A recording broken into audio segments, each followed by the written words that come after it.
వేసవి కాలంలో బ్లడ్ బ్యాంకులో తీవ్ర రక్త కొరత నెలకొని ఉందని, బ్లడ్ కొరతను నివారించేందుకు యువత ముందుకు వచ్చి రక్తదానం చేయాలని Indian red cross society Kakinada జిల్లా చైర్మన్ వైడి రామారావు పిలుపునిచ్చారు.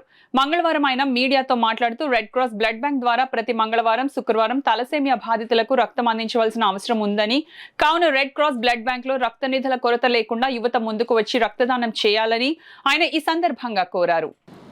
ముఖ్యంగా మన రెడ్ క్రాస్లో గత 8 సంవత్సరాలుగా తలసీమియా వ్యాధిగ్రస్తులైనటువంటి పిల్లలకి ప్రతి మంగళ శుక్రవారాల్లో సుమారుగా 150 మందికి ఉచితంగా బ్లడ్ ట్రాన్స్ఫ్యూషన్ చేస్తూ ఉంటాం.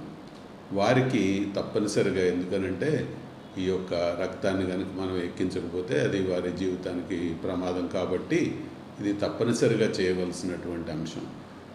ఈ యొక్క తలసీమియా వ్యాధిగ్రస్తులకి మరి మనం తప్పనిసరిగా నెలకి 100 నుంచి 150 యూనిట్ల రక్తాన్ని మనం వారికి ఎక్కిస్తూ ఉన్నాం. వారికి ఎటువంటి లోటు రాకుండా చూసుకోవాల్సినటువంటి అవసరం ఉంది.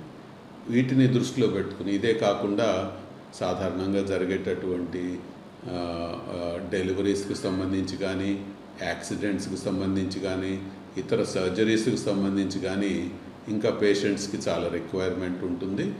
వీరందరికీ కూడా మనము బ్లడ్ సరఫరా చేయలేనటువంటి పరిస్థితిలో ఇప్పుడు ఉన్నాం. కాబట్టి ప్రజలు, మరి అదేవిధంగా యువత ఎవరైతే ఆరోగ్యకరంగా ఉండి వారికి ఇబ్బంది లేదనుకున్న వారు తప్పనిసరిగా రక్తదానం చేయడానికి ముందుకు రావాల్సిందిగా కోరుతూ ఉన్నాం.